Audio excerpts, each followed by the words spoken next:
dho jopiny e weche ma luwore gi telo mar piny gi kaka piny mar Kenya ka mondo gol opinion mare mondo opinion koseket together to ng'ini to wach mowach e parliament ni be jopiny oturo nade be jopiny oyiego.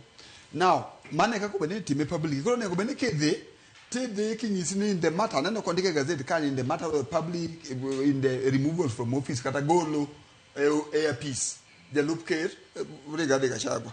Koro shida mane ka jwa ka en achiel mineno wachno to wacha nitiere philosopher moro ni luongo ni Plato nondiko dialogue mo miluongo ni discourse nowacho gimondo kisunga dhi explain ni societies will continue to be plagued by problems until philosophers become kings or kings become philosophers. No wabiro bedo gi shida society manyaka no yier ng'at moro manigi rieko kan e wiye kata ng'amu sayiero manie tich obed ng'ama riek. Kenya ka sani pok wadwa ka opinion kata public participation in Homa Bay gwengwa. Anyalo predict gima joma bede wacho. Anyalo predict kaka de wache. Opinion unini public participation of Migori in the removal from office mar jatelo Gachagua. Gimi de watch Migori anyalo predict kaka jo Migori de answer ko. Sani de kawo opinion Paul Mathira kuma deputy president wuoke. Public participation majo Mathira gi opinion margi anyalo predict. Mane momiyo wacho ni ya as long as siasa ma Kenya ka pok obedo sanitize kaka Lemumba wache to gigi gina we are chasing after our own tail. Nairobi kaka ji odhi aneno kod dikni ne Bomas ka. Samodhi oket ji Bomas KICC. KICC. Idi goya ndere timiyo ji ni kana what is your opinion? Nikech gini is a political process ke timo nondo wanyalo duogo ka kosa goye. Anyalo assure ini kamora mora ma public opinion indicate gi feedback. Anyalo predict sani. Nikech the issue about broad based government man oket sani ni.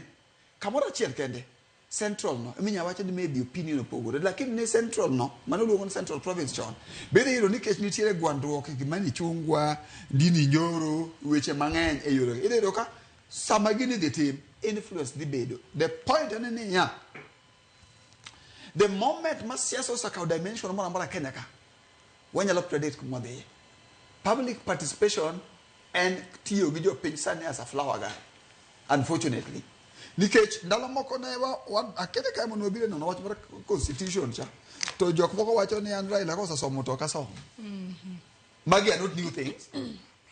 Now natimo gimoro nitie topic moro ne moro kana ne university luongo ni luongo ni political theory wacho ni ya ni electoral democracy man wate mitime piny mangimani en obere two things. Obere number one, can the public kata jogo kura nigi capacity to choose the right decision, and number two, they are willing. Kenya ka wan kabila oge chieng' moro moro manyalo wuok kan Onyango kan Wycliffe ma dia chung' Nyeri ma explain ideology na gi chama mar ODM ma gi yera ndalo moko no wach chon ni kan no wacho ni kata chung' wuok kanye central ne tie constituency moro to gi yera.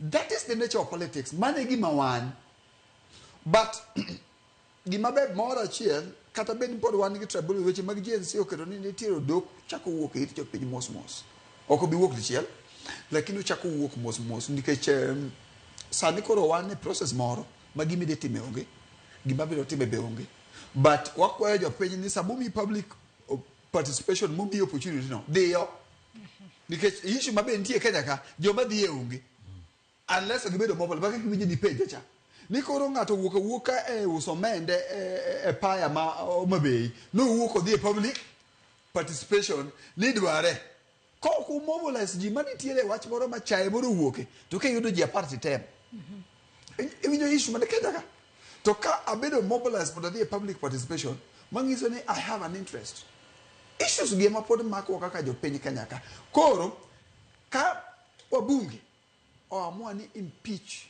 Gachagua kako mulo wache to gi riembe wan koro ywak ma wan ka jo siasa kata jok mo aero chik ni to the presidents mane mo chiwo Kenya ka where are we going from here kaka katiba ne waneno ni mai was the most progressive katiba manyalo konyo wa mondo wawere gi roadside declaration to ka chik ni ochako bedo violated sani to ber to awakilo wache sani to bulo gi ne bro bulo na ba jo ka support ka chago chirka ka gi ni Brian ka sani to ber mondo ka winji wache no Torengo no wacho ni first of all power is transient, number two government is its own. Kiny bichi kiny gukinyi tiyudo ka ng'ama nodwaro ni uketo mbadi koro ni jalup ker tiwinje ka koro mbadi no koro de wacho ni en koro ang'owa ni en koro ji ok dware ni mbadi kia ni